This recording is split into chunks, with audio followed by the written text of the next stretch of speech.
Hello, welcome to the Amplify Alaska podcast. I am your host. My name is Lisa Hawkins, and we are here with our guest today, Witty Youngman, singer-songwriter here in Anchorage, Alaska. For those who are tuning in, who don't know you quite yet, can you tell us a little bit about yourself, a little quick intro? Haniwashte.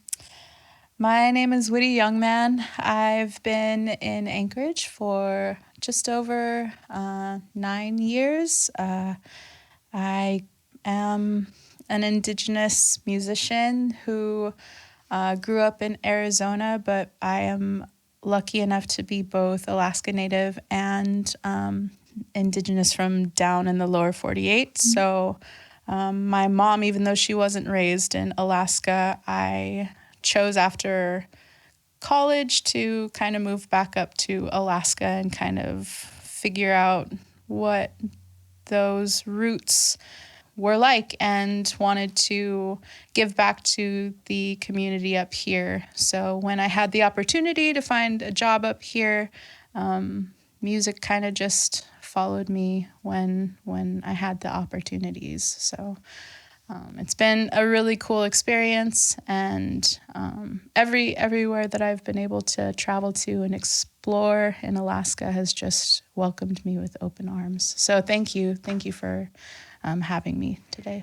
Yes, no, it's our pleasure. You said music followed you to Anchorage. Can you tell me a little bit about your background and how you got into music, and also what your style is today? Sure. I grew up with music. My parents were always rock and roll kids.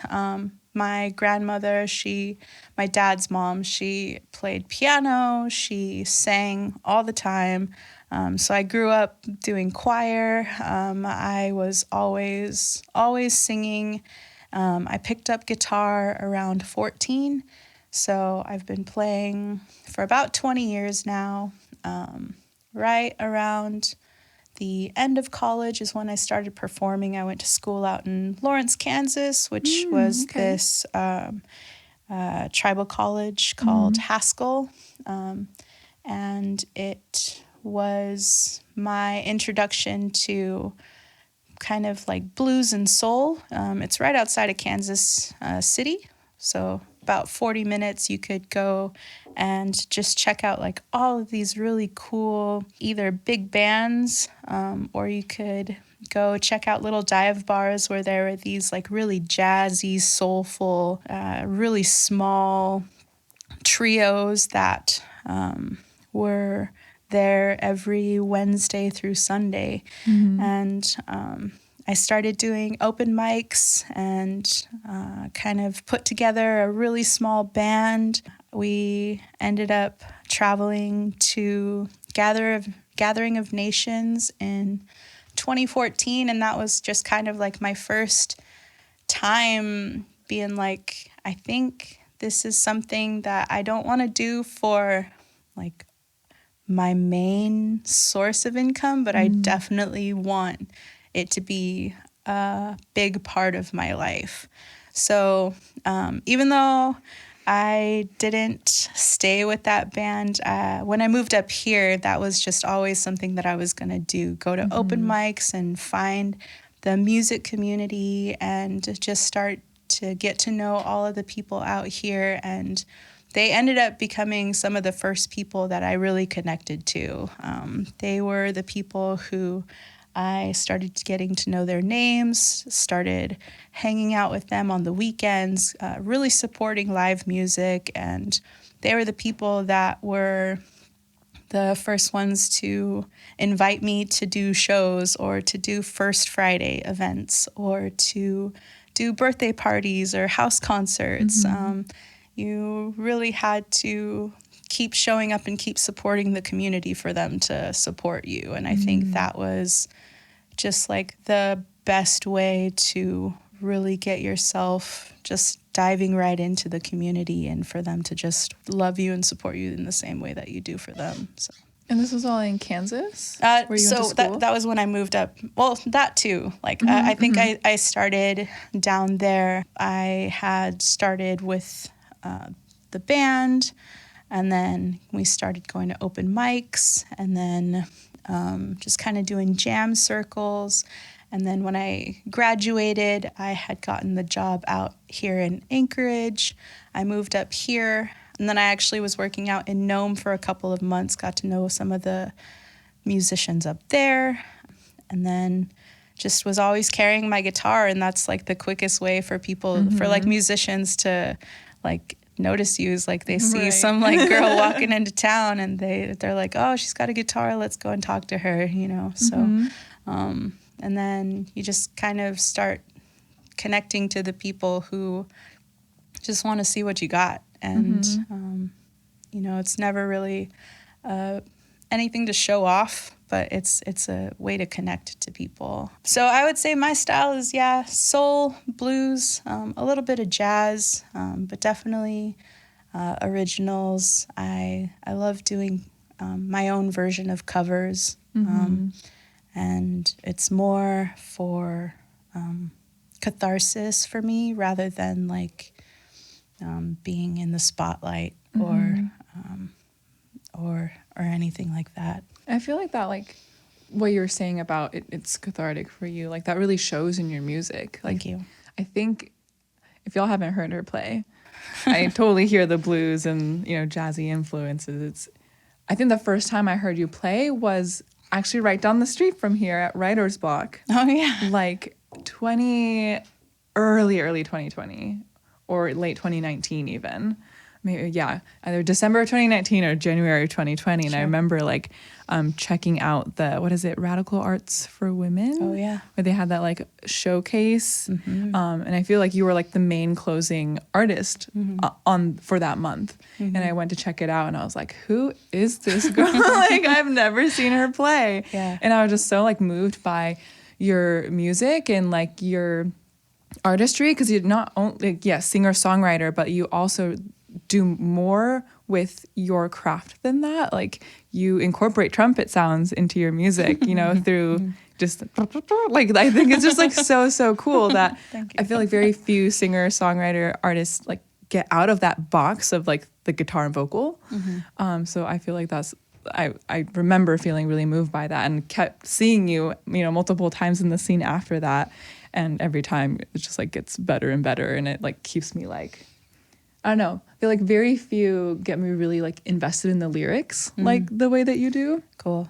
So I'm like super excited to hear more music coming out. But I really like what you said about like community and how like being involved with, you know, whether it was your band, your community, the people who were surrounding you in the endeavor of music was like really what kept you going. Because I feel like that's so true for like artists. Like, yes, we get interested in the craft, but really what gets us like invested and like sticking with it are like the people that are around you, whether it be friends, whether it be like that one music teacher that was like really encouraging you.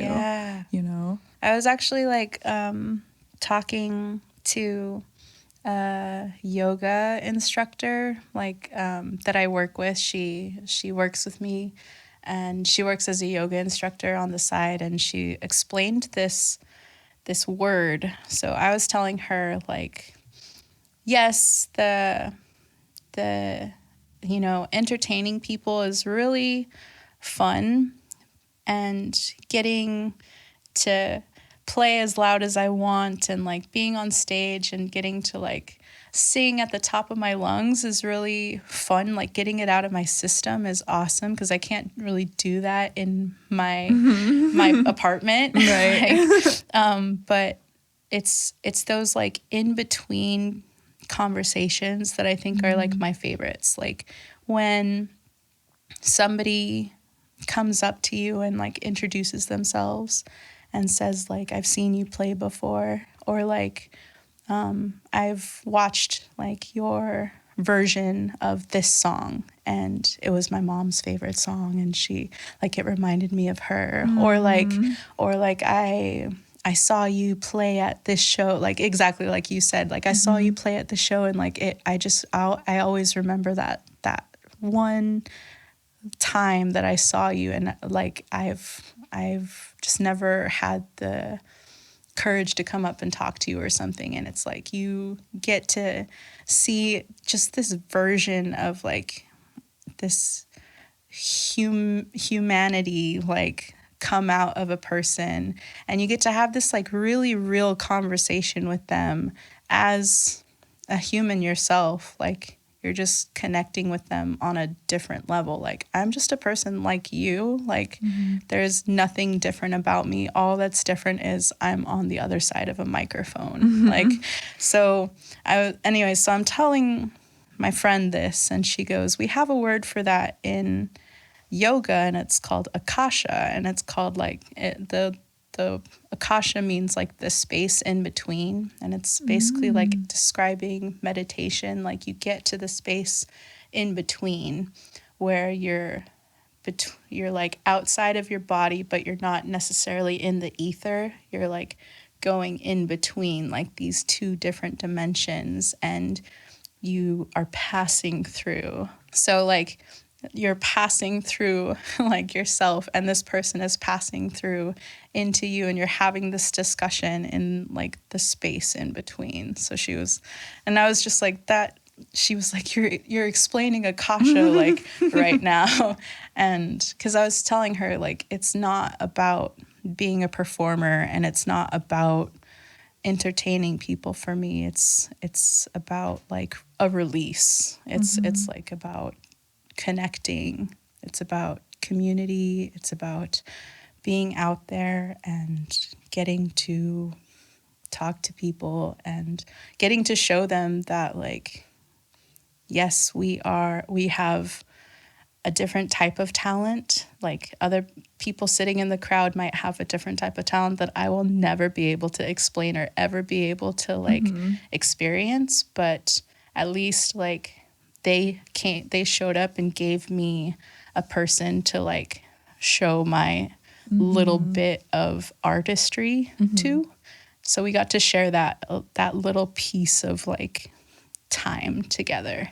So if there wasn't a crowd, like I still would be like sitting there on the stage like singing to nobody. Like, so and I think there's also the venues and like the owners of all of these places that give us the space to like to like give us the time and give us the equipment to do that for people. And that's also so important for the music community as well. So yeah, and the community in general.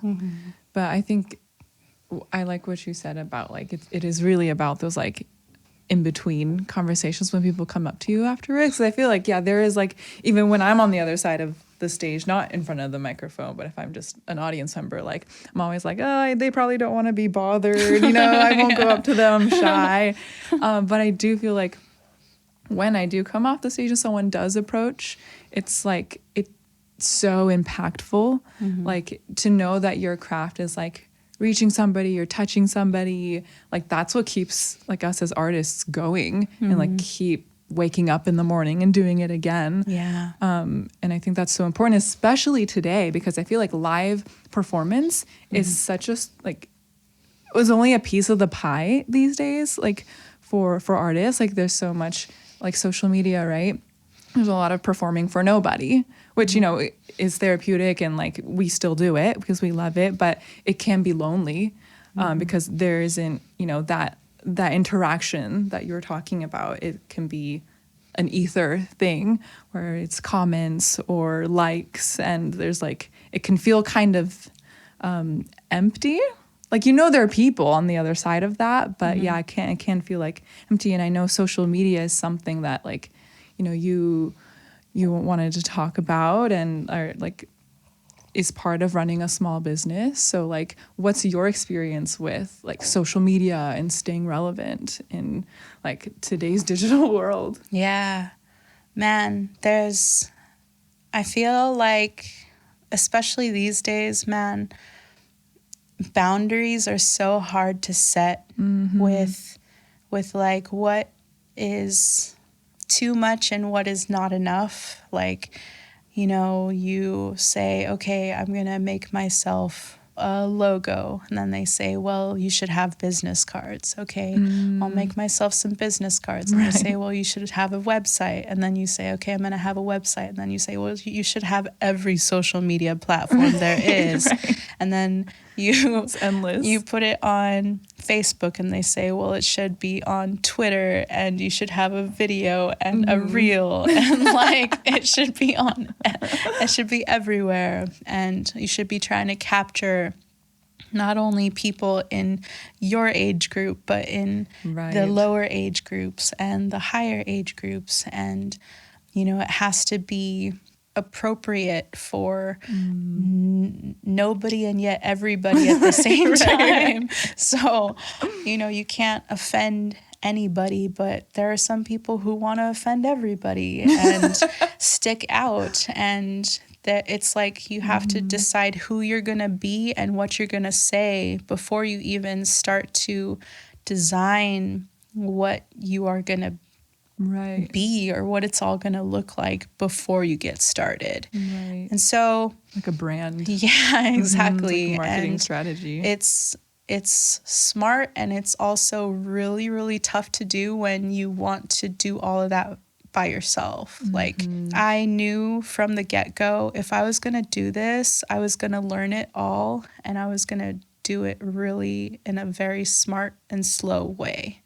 I knew that if I was going to do this, I was going to really do my research. If anything, that's what I'm good at. That's what my job is. I do the reading. I take my notes. I really read and see what all of my options are, and then I move forward one step at a time. I don't really like to jump into things. And so when it came to, okay, I have to get a business license, I need to start looking into copywriting all of my lyrics, and I need to start looking into what it would take to own all of the rights to all of my songs if I were to move forward with one EP. Like, what does that look like?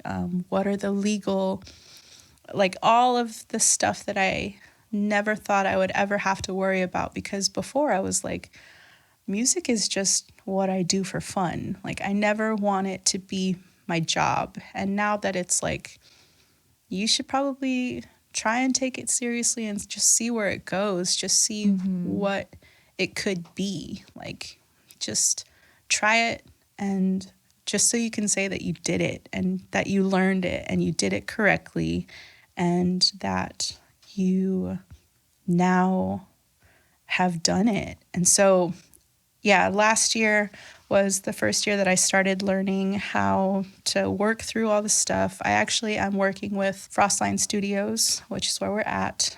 We're working on the first EP.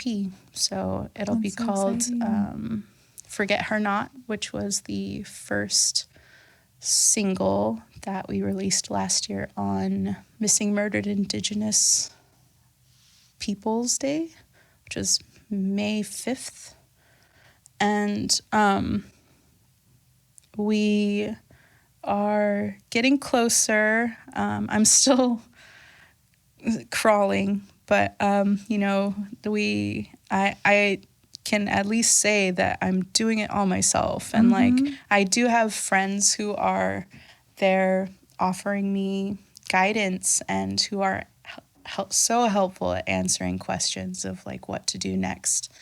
But ultimately, I am very stubborn sometimes, and I'm just like, I'll get there. I'm doing it. Like, it's getting done. But I'm in the end, I'm very excited that I decided to do it and to move forward with the next step in my music career, which essentially is what it is. It's totally. It's a music career on the side of the career that I chose to do with my daytime gigs. So the side hustle, a full side hustle. It's a full side hustle, man, and it's a lot of work. But I guess I've just always been that kind of person who would rather be busy than bored. So since we had no music for almost 2 years, it's like, well, now's a better time than ever to learn this stuff and do it, and just take it to 110% and see where it goes. So. Yeah, totally. I want to like touch on so many other things that you just said, but we'll take a short break and we'll play one of your songs. Can you tell us what we're going to hear? Yeah, this is going to be Forget Her Not, which is the first single that we released last year, May 2022. And it was titled that because the forget-me-not flower is the state flower of Alaska. It was also written about missing, murdered Indigenous people, and I hope you like it.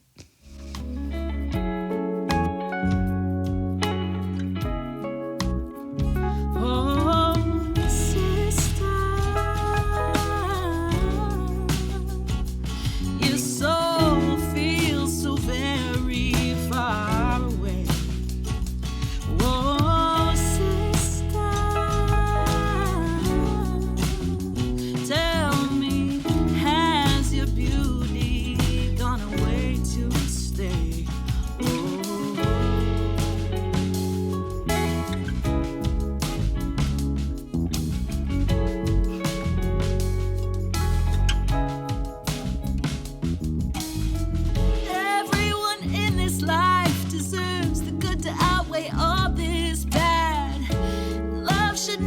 Disconnect you from them good times you had. I can't be mad at you when you don't wanna answer your phone.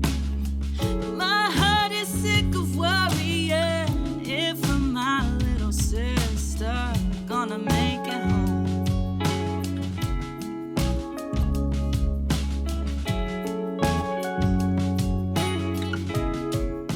So thank you for sharing that song with us. I feel like that is such an important conversation to be had, and I love that you put it in song the way that you did. Thank you. And I definitely want to talk more about that, but I wanted to touch on some of the things you said earlier about running a small business and like how it's your side hustle, and you also have your day job, right? And I feel like that's so true for, I would say, most artists, that they have their job and then they do this on the side, and if they end up making it a full-time thing, that's wonderful. But like there's such that in-between time is a lot of work. Like I don't think people realize that, you know, some people think we just record the song and then we release it, but there's so much more that goes into that. So like tell me a little bit about your experience with like balancing those two jobs, and like how, like what you have learned as like a small business owner that is just totally self-made. Yeah. There's a lot of long days. There's a lot of like up at 6 a.m., not getting home until sometimes like 12:30. There's a lot of making sure you have a big lunch because you are like probably not going to eat until like your break. And you probably only have like 10 minutes to eat dinner. And like there are going to be a lot of times where you're getting off work and you're driving like an hour out of town, like, or like you are trying to get a hold of like somebody, like whether you're in a duo or like you're trying to figure out where, you know, your people are and trying to make sure that they're going to be on time. There's also, it's one thing to be at a day job where you just show up on time, you get a paycheck, cool. Like, but there's another thing for you to be basically like fending for yourself. Like when you are talking with, say, like a club or a bar owner and they're trying to like shortchange you on like what you say that like you deserve to be paid, and they're trying to like pay you in chicken wings or something and like you know have to like fight back for like if you are trying to get like one of your people paid or they're trying to say, you know, like you're basically paying for like playing for tips, or like you're playing for alcohol and like your drummer doesn't drink. Like that you really have to like learn how to find your voice and like stand up for yourself and for your band. It's something that I had to like find in myself, especially the longer that I've been playing here in Alaska. I've been performing now for 12 years. The first 3 or 4 years, like I said, I was doing it for fun. There's been times when I played a 2-hour gig for $50 and like drove like 30 minutes out of town, carrying like sound equipment, just like doing a show for a friend, like did a show for free, and like I think the worst one was we drove up to Talkeetna, or no, it was further than that. It was Healy, and we got paid basically gas money, and we were stuck in this like little corner of this huge bar. They didn't give us any sound equipment, and we couldn't hear ourselves. Nobody could really hear us, and they told us like that they had a place for us to stay overnight. But we didn't get done until 12:30, and they were like, yeah, so you're going to drive basically back like down the highway 20 minutes, and you'll like pull off the road, and you got to climb up the hill to this like cabin. And we go like this way, and there's 3 cabins, and we didn't know which cabin they were talking about. And we were like, I guess we're just going to go into the first one. And me and my buddy who had driven all the way up there with me, we just kind of are like laying on these like bunk beds and just like talking to each other like, okay, well, first thing in the morning, we're just gonna drive back to town. But yeah, basically just got paid gas money to like go and just have just a rough night where I think I even was like, not like, if I had even tried to be as loud as I needed to for that show, I would have like lost my voice. Sure. Like, so I wasn't even trying that hard, like 2/3 of the rest of the night. So good. Like Smart. I was just like, this is just a joke at that point. So you really do have to like learn how to stand up for yourself. And I think that was probably a turning point for sure. But then there's a whole other side of it where, you know, you're writing contracts, you're making sure that you are getting paid on time, you are making sure that you're getting paid in advance, you're making sure that it's very clear what you and the people that own the place are agreeing to, that not only you know what you as kind of the band leader are promising the rest of your band, but you know, that they show up on time, that you all know exactly what you're doing, and then you have to practice on top of that. So it's a lot of coordinating. It's a lot. So lately it's been just me, which has been a lot easier, and that's been giving me a lot of time to, like you said, just work on the craft, work on the artistry of it, work on my set list of what do I want to play, what do I want to sound like, work on my originals, and that's been giving me a lot to showcase, especially when I get to do smaller gigs. That gives me a lot to take when I get bigger gigs, like opener gigs and stuff like that. So, which has been pretty nice. I feel like a lot of like what people don't realize about musicians, or like the ones who are like leading the business side of things, it's a lot of spreadsheets. It's a lot of tracking of like what money goes where, what money are you still waiting on, and writing up contracts, the professionalism, like the administrative skills you need to like execute that and look professional and make sure you're treated fairly. Kind of like you said, the art of negotiation, and like that is also like an art form in the contract, right? Like there's so much that goes into like the success of like getting on stage, no matter how big or small. And I feel like that's so understated and something that a lot of people don't talk about. And you were saying, especially when it comes to like being a leader, you're kind of like the CEO of like your own little like organization, right? And sometimes like I feel like it can be like a really lonely path sometimes, because you're the one like doing all the work, and then sometimes you have to be the bad guy, make sure everyone shows up on time, and like I don't know, has that been your experience as well? Like sometimes it can just be a lot to handle. It can be, but I think if you do it right and you do it well, people recognize that and they want to work with you still. They want to hire you again. Right. And I think that says more than, oh, she's difficult, or she's tough, or she's mean.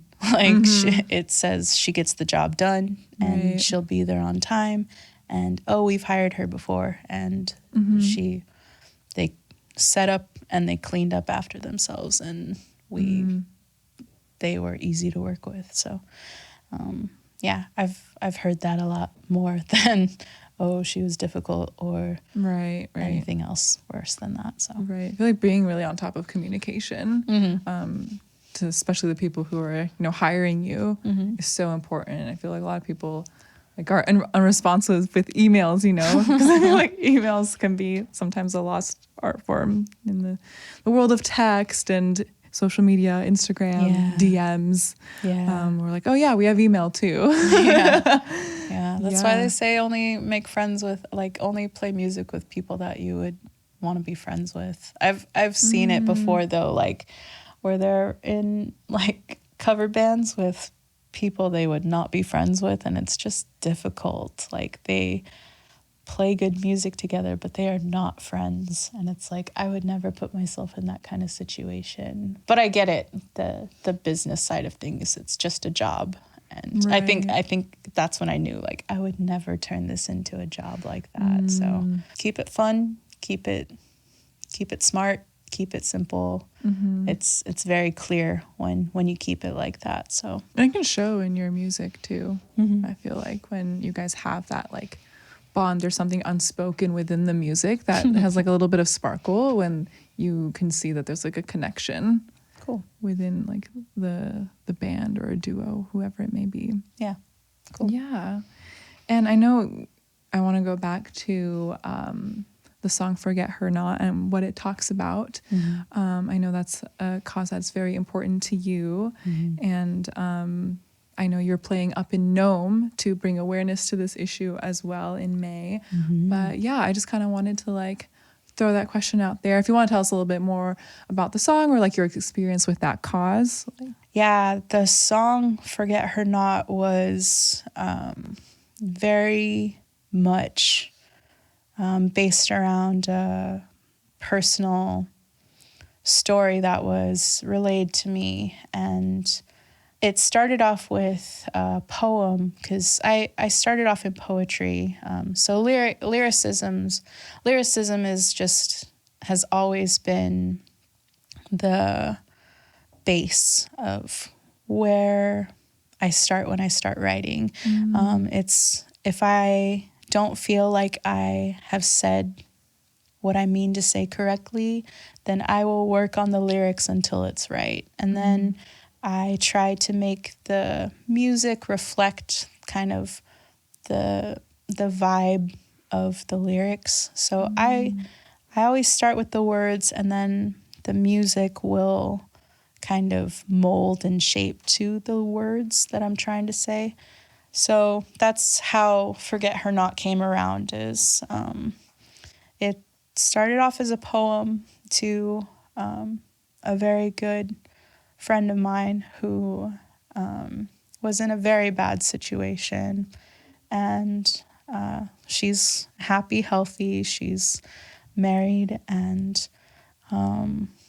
she's back home. She's safe, but I know that a lot of people are not as lucky as she can be.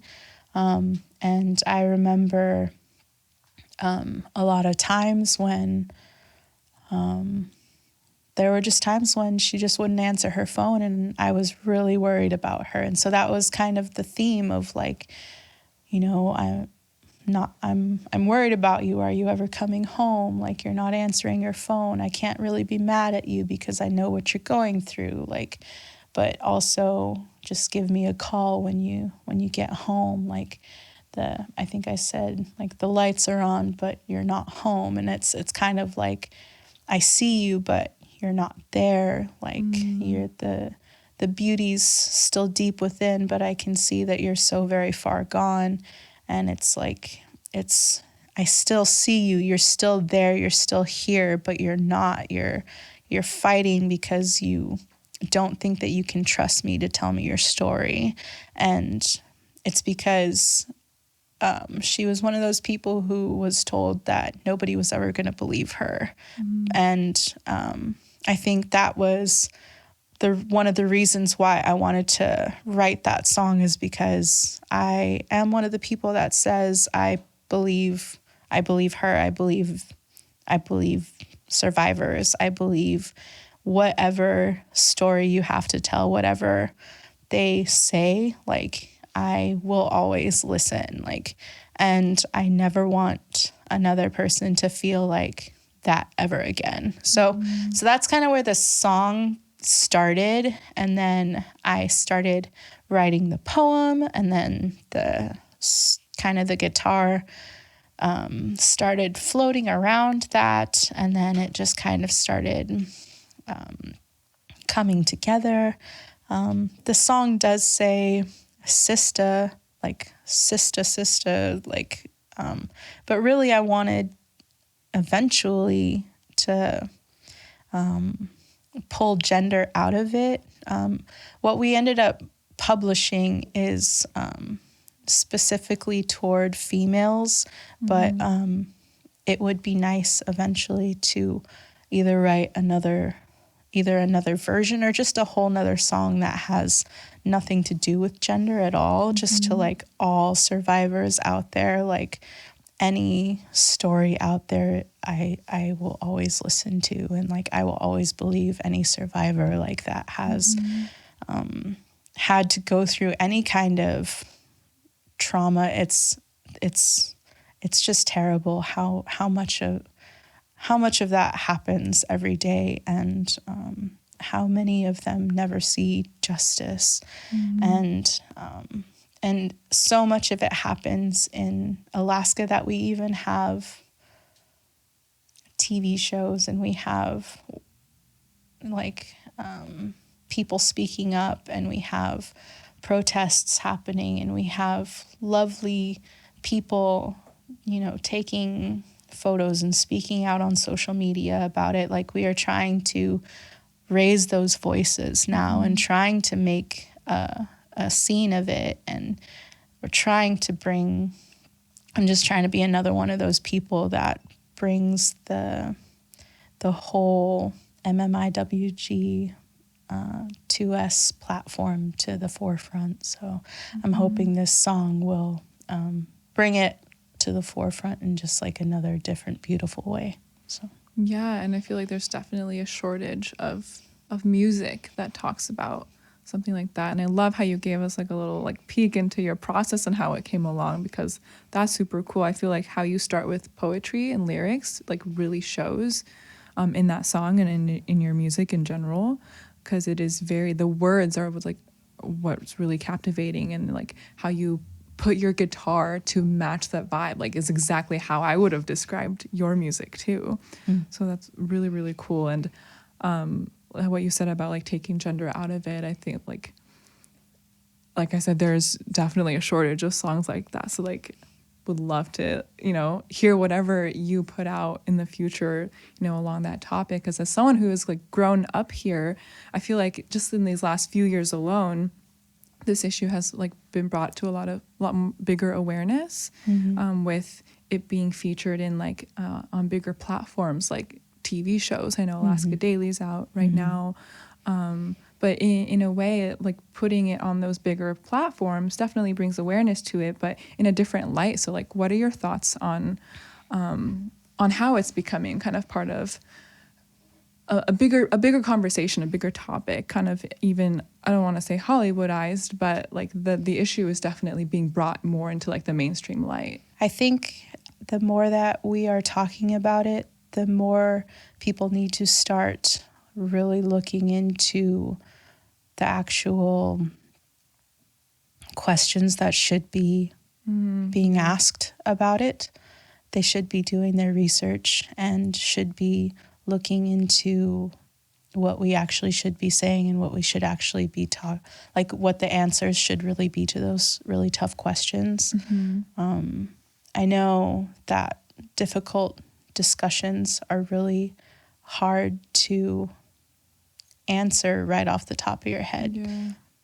Even for me, that I don't have all of the answers, and I think that the only way that it gets not easier, but the only way that it isn't so difficult is the more that we talk about it, and the more that we say their names, and the more that we make it not such a taboo discussion. And that's the only way that we can make it not such a, it's on, what is it, CBS now, or it's on NBC, so it must be like, Hillary Swank is talking about it, so now we must pay attention. No, it's something that we've been trying to bring attention to for a long time. You're just seeing it now because it's you can stream it. Sure, yeah. And I think the only reason that we've had these obstacles before is because it was always pushed down and muted, especially in these like small communities of grieving families who always came across these barriers of no justice, and who were always told that these victims of violence and abuse, for some reason or another, did it to themselves or deserved it, or anything like that. It's just terrible, and it's been going on for too long. So it's both good and bad that it's being turned into these kind of TV shows, and that we are seeing different versions of it in the limelight, so to speak. Yeah. But I think when artists like myself, or when painters or poets or just people in our community are finding different ways to talk about it and bring it into their artistry and show a different perspective on the same discussions that we should be having, I think that's going to keep putting it into people's minds and get them thinking like, oh, this is something that I want to start reading up on. This is something that I have been meaning to look into, or, this is really important. This has been going on for too long. Like, is there something I can do? I think the more that we kind of keep putting that little tick in people's brains, even if it's just a pretty song that they get stuck in their head.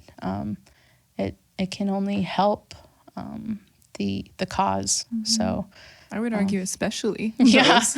yeah, especially any kind of piece of artistry that touches them. So anything in all of it is going to help. And it even can soften the blow or can help a grieving family member heal when they hear it or when they see it. So all of it helps one way or another. So Yeah, I think what you said about it being like good and bad is really like powerful, because yeah, you are seeing it on TV now, and it's a conversation that, you know, these celebrities are talking about, but are you hearing your community members talk about it? At least as someone who's been born and raised in Anchorage, I hear about it and I hear the awareness about it, but I don't really hear the conversation on a more personable level. And I think, you know, hearing your song was like my first real experience with like a more personal touch to it, rather than just it being like too big of a question to answer, you know? So I think, yeah, like I said, especially those little things, having those conversations, having it be in songs, introduced in song, is so important. So I'm going to take another short break here. Okay. And I know you have one more song you had to feature. So do you want to tell us a little bit about that one? So this one that we're going to do is called To You. It's also going to be featured on the first EP coming out called Forget Her Not. This one I wrote to kind of the village that raised me, and it's based around just my aunties, my uncles, my parents, my grandparents, and everybody that had anything to do with the person that you see in front of you. So thank you. And here is part of a live performance of Witty Youngman's To You.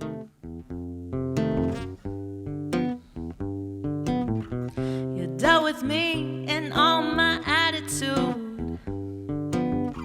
You put me in check, oh yeah, you humbled my mood. You led by example when times were tough. Never let us show when life got rough. Don't know what to do, so I guess I'll write this song to you.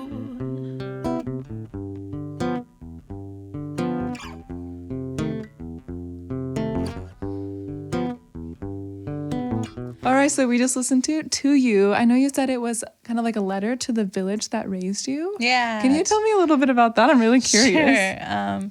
So it started off as a Christmas present to like my parents. Oh my gosh. Kind of like, I'm sorry I can't be home this Christmas, but here's a song to you. And it was very highly influenced by like Jack Johnson, so it's very like my gosh. cutesy like guitar. And then originally I ended with like that guitar or the trumpet, but we ended up bringing in trumpet for the final version. Oh, you have a real trumpet in Yeah, Oh my yeah. gosh. So I couldn't have Christmas in there because I was like, well, I don't want it to be a Christmas song. So we switched out I ended up switching out the lyrics for, since I can't be there to decorate the Christmas tree, I changed it to, since I can't be there to chat over coffee. And then it's just kind of like, I'll sing this song for you and hopefully you can see. So it's kind of like, you know, you turned me into the person that like you end up seeing in front of you, and like thank you, even though like none of my family that like literally I am the only performer in my family, like at least my nuclear family. Yeah. So it's kind of like, even though none of y'all can sing like me, like you turned me into the person that I ended up being. So like thank you. Like here's this song to you. First generation performer. Yeah. Well, like I have like musicians like in my family, they're just not in my main family. Oh, okay. So, Okay.